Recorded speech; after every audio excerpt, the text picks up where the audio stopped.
সবাই বুঝতে পাচ্ছেন, যেসব জুনিয়র হোমিওপ্যাথিক চিকিৎসকরা, সাধারণ মানুষ যারা ভিডিও দেখেন, আমার ইউটিউবে আপলোড অনেকে দেখে, আমাকে অনেকেই বলেছে যে আমি ডাক্তার না হলেও আপনার ভিডিওগুলি দেখি, আমাদের ভালো লাগে। তো তাদের একটা দুটি ভিডিও না হলেও নয়, কিন্তু অনেক হোমিওপ্যাথিক চিকিৎসক সকাল থেকে হাঁ করে থাকে স্যারের কাছ থেকে কিছু শেখার জন্য, যদি একটি ভিডিও পায়। কিন্তু ইচ্ছা থাকলেও উপায় থাকে না, যেখানে প্রচুর রোগীর চাপ থাকে, সবাই দূরে দূরে যাবে, বাড়ি যাবে, ট্রেন ধরবে, বাচ্চা অসুস্থ বোধ করছে, অটিজমের বাচ্চা আছে, আমি ইচ্ছা থাকলেও অনেককে ভিডিও দেখাতে পারি না, অনেকটা সময় চলে যায়, প্রতিটা মানুষ ব্যস্ততার মধ্যে বসে আছে ভোর থেকে। কিন্তু যে ভিডিও না দেখালে নয়, শিক্ষণীয়, এবং যেসব হোমিওপ্যাথিক ডাক্তারবাবুরা পাঠাচ্ছেন যে স্যার রিকোয়েস্ট করেন বারবার এই কেসটির ভিডিও একটু দেবেন, আমি তো চিকিৎসা করেছি বা দেখছি কি সিলেকশন হলো, একটু জানতে চাই, বুঝতে চাই, শিখতে চাই, অনুধাবন করতে চাই। সেই জন্য এই ভদ্রলোকের ভিডিওটি না দিলেই নয়, কারণ আমাদের এক হোমিওপ্যাথিক জুনিয়র চিকিৎসক বন্ধু কী নাম পাঠিয়েছে? ডাক্তার অলোক। কে পাঠিয়েছে? তুমি আকাশ থেকে পড়ছো, অন্যদিকে কী ভাবছো? তো ডাক্তার অলোক পাঠিয়েছে, তো ভিডিও দিতে বলেছে বারবার। কি বলেছে? ভিডিওটা দিতে বলেছে, তাই ভিডিওটা দিচ্ছি। এবং ভিডিওটি কি ওষুধ সিলেকশন করলাম, কি ব্যাপার ভদ্রলোকের, তা আমরা দেখাচ্ছি। ভদ্রলোকের কমপ্লেন হলো বুকে ব্যথা। বুকে ব্যথা, বুকের কোন দিকে ব্যথা? বাম দিকে ব্যথা। Pain in the left side of the chest. যেসব হোমিওপ্যাথিক চিকিৎসকরা শেখার জন্য ভিডিওটি দেখছেন, খেয়াল রাখবেন সবাই, বুকের বাম দিকে ব্যথা। কতদিন ধরে? 15 বছর ধরে বুকের বাম দিকে ব্যথা। তো হার্টের পরীক্ষা নিরীক্ষা হয়েছে, কিচ্ছু পাওয়া যায়নি, ফলস অ্যাঞ্জাইনা কোনো। আর 15 বছর ধরে কোনো হার্টের রোগীর ব্যথা থাকলে, হার্টের প্রবলেম থাকলে, প্যাথোলজি থাকলে, এতদিন তার 4টে জিনিস দরকার হতো: ধূপখাট, ফুলমালা। তাহলে হার্টের কোনো বড় ধরনের সমস্যা নয়, এটা আমরা বুঝতে পারি। সো এ ফাংশনাল ডিসঅর্ডার, এই functional pain in the left side of the chest. তোমার এই ব্যথা কোনো কারণ মনে পড়ে? নির্দিষ্ট কোনো ঘটনা, এই ভারী মাল তুলতে গিয়ে লেগেছিল, বা এই রোগের পর থেকে সেরকম কোনো কারণ তুমি মনে করতে পারো? সেরকম কারণ কিছু বুঝতে পারে না। এই ব্যথা কখন বাড়ে? খাওয়ার পরে বাড়ে। একদম ঠিক, যতবারই খাও ততবারই বাড়ে। Pain in the left side of the chest aggravates after eating. তাহলে রোগীর কথা অনুযায়ী আমরা হ্যানিম্যানের সেই অ্যাপরিজম নাম্বার 84 যা পড়েছিলাম, attention in observing with sound senses, with freedom from prejudice and fidelity in tracing the cases. আমরা তাই লিখব বিশ্বস্ততার সাথে, pain in the left chest pain aggravates after eating.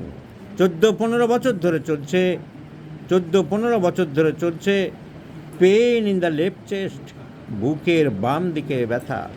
এই ব্যথা ছড়িয়ে যায়, এক জায়গায় থাকে না। তুমি বলছো বাম দিক, ডান দিক, উপরে নিচে ছড়িয়ে যায়। So pain is radiating in nature, character. আর পেনের চরিত্র আরও দুটো পাওয়া গেল, বলছে জ্বালা করে, কখনো সূচ ফোটানো হয়। কামড়ানো ব্যথা না জ্বালা করা ব্যথা না সূচ ফোটানো ব্যথা? সূচ ফোটানো আর জ্বালা। কটা ক্যারেক্টার বললো? দুটো। একটা হচ্ছে burning in nature and shifting in nature. আর কি সিমটম আছে? আর টিচিং ইন নেচার। আর কি সিমটম আছে বলতে গিয়ে জানালো। আমরা অনুধাবন করে, অনুসন্ধান করে বুঝতে পারলাম তার শরীরে জ্বালা পড়া আছে বিভিন্ন জায়গায়। পায়ের তলায় জ্বালা করে বলেছ, প্রস্রাবের সময় জ্বালা করে প্রস্রাবের জায়গায় বলেছ। So burning in urination, burning during urination in the urethra, এবং বার্নিং ইন সোলস, পায়ের তলা জ্বালা করে। আর কোথাও জ্বালা করে? মাথাটাতে জ্বালা করে, হাতের তালু, পায়ের তালু জ্বালা করে, তারা পায়ের তলাটা বেশি করে। Burning soles and burning in urethra during urination. আর অনুসন্ধান করে আমরা পেলাম ওর রাত 4টে-5টার দিকে খুব খিদে পায়, এত খিদে পায় ঘুম ভেঙে যায় খিদের জন্য, কিছু খেতে বাধ্য হও, হ্যাঁ, একদম স্যার। না খেলে কি হয়? না খেলে তো পেট মোচড় দিয়ে যেন মানে খুব কষ্ট হয়, তখন বমি আসে, হিক্কা আসে এরকম। খেলে আরাম পায়, খিদে পায়, মাঝরাত্রে পায় না, 12টা, 1টা, 2টো, 3টের দিকে। না স্যার, একটার সময় তো রাতে খেয়ে শুচ্ছি। ও রাত 1টার সময় খায়, ও দেরি করে খায়, আর 4টে-5টা 3-4 ঘন্টা পরেই পেটে ভীষণ খিদে পায়। দিনের বেলা খিদে পায় না অত, হ্যাঁ স্যার, দিনের বেলা তো বারবারই খাচ্ছি। বারে বারে খাচ্ছ, কিন্তু ভোরের দিকে খুব তাহলে অ্যাপেটাইট ইনক্রিজড, অ্যাপেটাইট র্যাভেনাস, বারবার খিদে পায়, এবং রাত্রের দিকে ভোরের দিকে খুব খিদে পায়। আর আমরা জানতে পারলাম অনুসন্ধান করে, কেস হিস্ট্রি জুনিয়র ডাক্তারবাবুরা যা লিখেছেন তার থেকে আমি জিস্টগুলো বের করে আমার মতো লাল কালি দিয়ে লিখে রাখি, চট করে স্যালিয়েন্ট ফিচার্সগুলো ধরার জন্যে কি কি পেলাম, সেই যারা লিখেছে তাদের থেকে পয়েন্ট নিলাম, আর কিছু বাদ পড়লো কি না, আমি কিছু অ্যানালিসিস করে কি পেলাম আলাদা করে নোট করে রাখি। আর পেলাম dreams of dead body, dreams of fear, মৃত মানুষের স্বপ্ন। তুমি প্রায় দেখো ঘুরে ফিরে এই কথাটা বলেছ, হ্যাঁ স্যার। তো প্রায় মৃত মানুষের স্বপ্ন দেখে, আর স্বপ্ন দেখে কোন একটি মেয়ে যেন ডাকছে, আই চলে আয়, আমার সাথে চলে আয়। তাহলে dreams of fear, dreams of dead bodies, রাগ আছে। আর বলেছে ভূতের ভয় বেশি, বলেছ হ্যাঁ স্যার। কেন এত ভূতের ভয় কেন?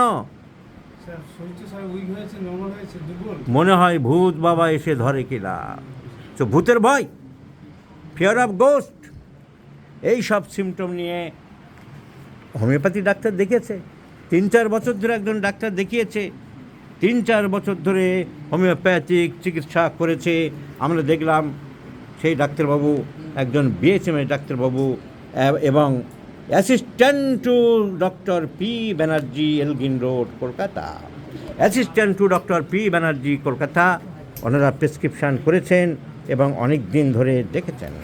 আমরা দেখতে পারি কারোর প্রেসক্রিপশান যখন ওপেন বাজারে পাওয়া যায়, অনেকে বলে যে প্রেসক্রিপশান এভাবে দেখানো উচিত না, এভাবে ঠিক না। আরে প্রেসক্রিপশান তো দেখার জন্যই তুমি দিয়েছো, তুমি তো প্রেসক্রিপশান বাজারে ছেড়েছো 10 জন দেখবে। আমি একজন হোমিওপ্যাথিক চিকিৎসক, আগে যদি রোগীর কোনো প্রেসক্রিপশান থাকে, সে কি ওষুধ দিয়েছে আমার দেখার কোনো অধিকার নেই? অধিকার আছে, দেখার জন্য দিয়েছ, কারণ সেই কোনো ওষুধ কি দিল, তারপর আমি কি দেবো, সেগুলো দেখার আমার নিশ্চয়ই অধিকার আছে, এবং আমি দেখতেই পারি। আমি দেখলাম এই পি ব্যানার্জির অ্যাসিস্ট্যান্ট যারা লেখে, তারা পি ব্যানার্জির ধাঁচে চিকিৎসা করে, সেই 8টি, 10টি, 12টি ওষুধ মিশিয়ে দেয়। 8টি, 10টি, 12টি করে ওষুধ, পলিফার্মেসি, যে পলিফার্মেসির জন্য আপ্রাণ হ্যানিম্যান লড়াই করে গেছেন, যেইভাবে ওষুধ মিশিয়ে মিশিয়ে দেওয়া যাবে না, সেই পলিফার্মেসি এরা করে চলেছে দিনের পর দিন। নিজে করতেন, তাদের চালাচামুন্ডা যারা, তারাও করে চলেছে। এইখানে দেখুন একটা প্রেসক্রিপশান, এইখানে দেখুন একজন প্রেসক্রিপশান, সেই ডাক্তারবাবুর প্রেসক্রিপশান দেখুন। Selenium 200, Platina 200, arsenic Alva 200, hepar sulphur 200, সিম্পাইটম 200। P Banerjee নিজেরা 5টি-6টি ওষুধ দিত, কিন্তু ইনি তো বড় শিষ্য, ইনি 20টা দিচ্ছেন। সিম্পাইটাম 1000, ক্যালকিরা ফ্লোর 12x, ক্যালিসাল 6x, silicea 200, lycopodium 30, croton tig 30, apis mel 6, এবং এইরকম চলেছে 20টা করে ওষুধ, পাতার পর পাতা, 2 বছর 3 বছর। শেষ করে দিয়েছে তোমাকে, মেডিসিনাল ডিজিজ বানিয়ে দিয়েছে, আর্টিফিশিয়াল ডিজিজ বানিয়ে দিয়েছে। আরে এই সব চিকিৎসকদের উদ্দেশ্যে আমি বলি, তুমি বিএসএমএস লিখেছ, তুমি অর্গানন অফ মেডিসিন পড়েছ হ্যানিম্যানের, তুমি পরীক্ষা দিয়েছ, তুমি হ্যানিম্যানের অর্গানন অফ মেডিসিন পড়েছ। হ্যানিম্যানের অর্গাননের 273 নম্বর অ্যাপ্রেজম। হ্যানিম্যান বলছেন, in no case under treatment it is necessary and therefore not permissible to administer to a patient more than one single simple medicinal substance. কোন অবস্থাতেই তুমি রোগীকে একটার বেশি এরকম ওষুধ দিতে পারো না। হ্যানিম্যান 273 নম্বর অ্যাপ্রেজম বলে গেছে। এগুলো জেরক্স পাতা দেখছেন, জেরক্স, কারণ হাইকোর্টে রিট পিটিশন করব এই সমস্ত বাঁদরদের বাঁদরামা বন্ধ করার জন্য, এই সমস্ত হোমিওপ্যাথদের হোমিওপ্যাথি নষ্ট করার জন্য, বন্ধ করার জন্য হাইকোর্টে রিট পিটিশন করব। তার জন্য সব জেরক্স আমার রেডি করা হচ্ছে। আমি দেখাবো অ্যালোপ্যাথিক ডেভিডসনের principles on practice of medicine, হ্যানিম্যানের কথা বাদ দিলাম। অ্যালোপ্যাথিক বইগুলি, অ্যালোপ্যাথিক ডাক্তাররা যারা 4-5টি করে ওষুধ দেয়, তাদের প্র্যাকটিস অফ মেডিসিনে বলছে polypharmacy should be avoided. Polypharmacy should be avoided if possible. যতটা সম্ভব তুমি চেষ্টা করো এসব করো না। অন রিজন, কারণ একটাই, being the danger of interaction between drugs. Being the danger of interaction between drugs. British national এসব বইয়ে সব রয়েছে। তাহলে এদের সমালোচনা করার জন্য, এদের এই পলিফার্মেসি বন্ধ করার জন্য এই নোংরামো সমালোচনা করব না। তোমরা হ্যানিম্যানের বিরুদ্ধে চলছো, তোমরা হোমিওপ্যাথির নাম করে হোমিওপ্যাথির ধ্বজা উড়িয়ে চলেছো, আর হোমিওপ্যাথির নামে অপহোমিওপ্যাথি করছো। এইসব বলার জন্যে চিঠি পাঠাচ্ছে ওই পি ব্যানার্জি হোমিওপ্যাথিক ফাউন্ডেশনের। পি ব্যানার্জি মারা গেছে, প্রশান্ত ব্যানার্জি মারা গেছে, তার ছেলে প্রদীপ ব্যানার্জি মারা গেছে। এখন ঈশা ব্যানার্জি বলে এক ভদ্রমহিলা, তাদের কোনো সম্পর্কিত কেউ হবে, কিছু ডাক্তার বসিয়ে সেখানে চিকিৎসার ব্যবস্থা করেছে। তারা সবাই এই একই পদ্ধতিতে চিকিৎসা করছে। সমালোচনা করেছে বলে আমাকে আবার উকিলের চিঠি পাঠিয়েছে যে তুমি আমার এই সমস্ত মক্কেলকে এই সব করছো। তার উত্তর দিয়েছি, উত্তর আরও রেডি করেছি। আমি হোমিওপ্যাথিক সমস্ত জায়গায় চিঠি পাঠাচ্ছি এই হোমিওপ্যাথিক অপহোমিওপ্যাথি বন্ধ করার জন্য, এই অপহোমিওপ্যাথিক চিকিৎসা বন্ধ করার জন্য। আর এই অপহোমিওপ্যাথি, এই অসভ্যতা, এই পলিফার্মেসি, হ্যানিম্যানের অর্গানও না মানার জন্য তো আমি একা সমালোচনা করব না। হোমিওপ্যাথিক দিকপাল যারা, হোমিওপ্যাথির মন্ত্রমুগ্ধে যারা বিশ্বাসী, হোমিওপ্যাথির চিকিৎসায় যারা আত্মবিশ্বাসী, তারা সবাই সমালোচনা করবে। এই একটা বই আমি দেখিয়ে দিলাম, how to use the repertory, doctor Glenn Irving Bidwell, how to use the repertory. So doctor Glenn Irving Bidwell তার বইয়ের প্রিফেসে লিখছে, আমি তো ভালো কথা বলছি, আমি তো সভ্য কথা বলছি। ডক্টর বিডওয়েল কি বলছে, I firmly believe that if homeopathy is to survive in this age of therapeutic nihilism, when so many bastard practices are being fostered as homeopathic, its survival will come from a comprehensive study of organon. আমি বলছি না, doctor আইরভিং বিডওয়েল বলছে। Doctor আইরভিং বিডওয়েল এই অপহোমিওপ্যাথদের bastard বলেছেন, আমি বলছি না। সুতরাং এইসব চিকিৎসা, এইসব বলছি বলে আবার দোষ ধরছ, আবার উকিলের চিঠি পাঠাচ্ছ। সেই সব উকিলের চিঠির মোকাবেলা করার ক্ষমতা আমাদের আছে, কারণ আমরা হোমিওপ্যাথিক চিকিৎসক যে হ্যানিম্যানকে মানি, আমরা বিশ্বাস করি হ্যানিম্যানের কথা। Homeopathy the divine art of healing gifted by the gracious God to the sufferings humanity. তোমরা অপহোমিওপ্যাথি করছো, তোমরা হোমিওপ্যাথি ধ্বংস করছো। You are the destructors of homeopathic science. You should tuck out from the homeopathic society. Hahnemann পরিষ্কার বলে গেছেন, when we have to do with an art whose end is the saving of human life, so any neglect to make ourselves through masters of it becomes a crime. The highest ideal of cure is rapid, gentle, permanent restoration of health, annihilation of the disease in its whole extent, in the shortest, most reliable, most harmless way, based on easily comprehensible principles. অপহোমিওপ্যাথি করবে আর ছেড়ে দেবো? এটা কী করেছো? এই রোগীকে কী করেছো? কী মাদ্রামা করেছো? কী ইত্রামা করেছো? দিনের পর দিন 25টা 30টা করে ওষুধ দিয়ে ছাগলের ছাগলামো করেছো। এই রোগীর জন্য একটা মাত্র ওষুধ সিলেকশন হবে, একটা মাত্র ওষুধ লাগবে, অনলি সিঙ্গেল মেডিসিন, হ্যানিম্যানের কথা শুনে। And the name of the medicine is phosphorus. দেখিয়ে দেবো কেন ফসফরাস আমি দিচ্ছি। নাম্বার ওয়ান জ্বালা, সব জায়গায় জ্বালা। মেন কমপ্লেন কি? Pain in the left side of the chest.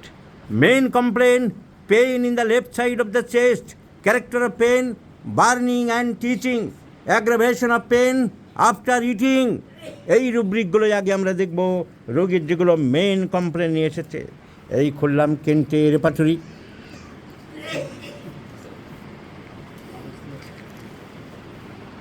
আমরা দেখব চেস্ট পেইন, ভদ্রলোকের কথা মতন চেস্ট পেন রেপার্টরি দেখতে জানতে হবে। চেস্ট পেন কতগুলো পার্টস দিয়েছে পরপর, ওনার সাইডে হচ্ছে একটা সাইডে।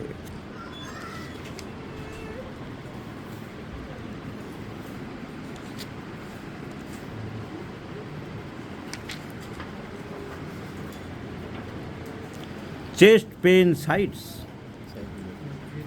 Pen sides in general, side right, side লেফটের অনেকগুলো ওষুধ দিয়েছে। আমি দেখলাম আমি যেটা পছন্দ করতে চাইছি ফসফরাস ফার্স্ট গ্রেড। আরও ওষুধ আছে natrum mur, ranunculus, bulbosus, apis mel, argentum, nitricum etcetera, but phosphorus is in the first grade. Pain sides left. এবারে দেখব পেনের ক্যারেক্টার। এবারে চলে যাব পেনের ক্যারেক্টার। Burning pain,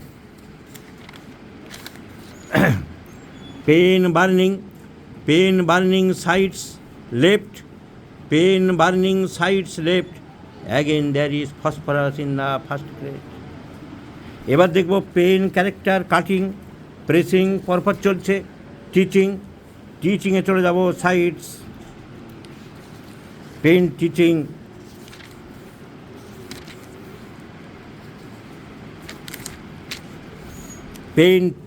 pen teaching sides left, sides right, sides left.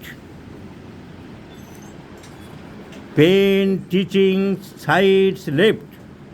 Again there is phosphorus in the first grade. So pain is the teaching, pain in the chest, left side of the chest, phosphorus. Pain burning in the left side of the chest, phosphorus. Pain teaching, যা বলেছে ভদ্রলোক আমার দুটো complain, এই দুটো character, stitching, phosphorus is in the first grade. আমরা দেখব রাত্রেবেলা খুব খিদে বাড়ে, ভোরের দিকে খিদে বাড়ে, অ্যাপেটাইট ইনক্রিজড। আমরা দেখব appetite increased, stomach appetite increased, appetite ravenous, appetite increased, there is phosphorus. রাত্রেবেলা বাড়ে, রাত্রের দিকে ভোররাত্রে হোক, মাঝরাত্রে হোক, শেষ রাত হলো সেটা রাতের মধ্যে। Pain, appetite, ravenous at night, phosphorus is in the first grade. আমরা দেখব ভূতের ভয়। লোকটা এত বড় হলো, তার ভূতের ভয় মন থেকে যাচ্ছে না। এই আমার রেপার্টরি বের করলাম, সব রেপার্টরিতে আছে। This is repertory build up by my self. Fear of ghost, there is phosphorus. দেখব কেন্টে আছে কিনা। আমি তো বিভিন্ন বই থেকে কালেকশন করেছি। Fear of ghost, there is phosphorus. আমরা দেখব লোকটা মৃত মানুষের স্বপ্ন খুব দেখে। মৃত মানুষের স্বপ্ন তুমি প্রায় দেখো বলেছ। দেখব এই আমার রেপার্টরি বের করলাম, স্লিপ অ্যান্ড ড্রিমস পার্টে বই বের করছি। আমি বলেছিলাম আমরা দেখব dreams of death about dead bodies, death person, যত রকম ডেথের স্বপ্ন দেখুক না কেন, there is phosphorus in the second grade. So phosphorus is the choice of remedy. আগে নুন ঝাল এসব এখনও খান, কিন্তু আগে খুব বেশি খেতেন বলেছেন। আগে লবণটা খুব বেশি খেত, ডাক্তারবাবুরা বারণ করেছেন তাই বন্ধ করেছেন। আগে প্রচুর লবণ খেত, লবণের ব্যাড এফেক্ট কিছু হতে পারে। Phosphorus remove the bad effects of salt. C Allen Skinner phosphorus, first second third page last রিলেশনের দিকে। Phosphorus remove the bad effects of excessive use of table salt. প্রচুর লবণ খেত, তার ব্যাড এফেক্টও দূর করতে পারে। So this is a patient my friends. Burning sensation in the left side of the chest, phosphorus. Pain character burning, phosphorus. Pain character stitching, phosphorus. Dreams of dead bodies, phosphorus. Bad effects of salt, phosphorus. fear of ghost, phosphorus. So left-sided complaint, phosphorus. Left-sided complaint, phosphorus. And burning here and there, burning palms, burning soles, burning during urethra, phosphorus, arsenic, sulphur, এই তিনটি ওষুধকে doctor Nash বলছে trio of burning, the trio of burning. So burning covered by phosphorus. Ravenous appetite, খিদে খুব বেশি রাতের দিকে, ভোরের দিকে, phosphorus. And dreams of dead persons, dead bodies, phosphorus. Fear of ghosts, phosphorus. Bad effects of salt, phosphorus.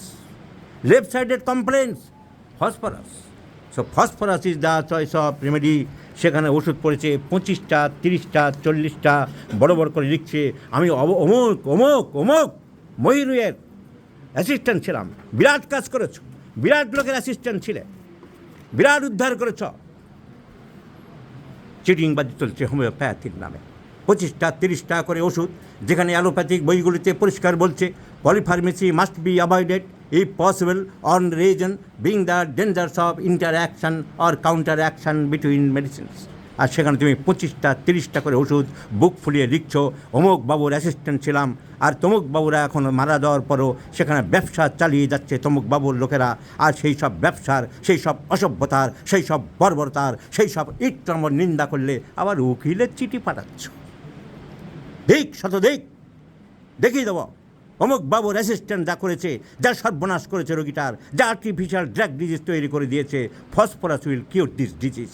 And once again I shall show you the result of the efficacious process of homeopathy. Homeopathy is not a vague, not a false, not a placebo effect. Yes, it is the science. It has the scientificity. Once again I shall prove it, my friend. Please remember this video number and remain with me.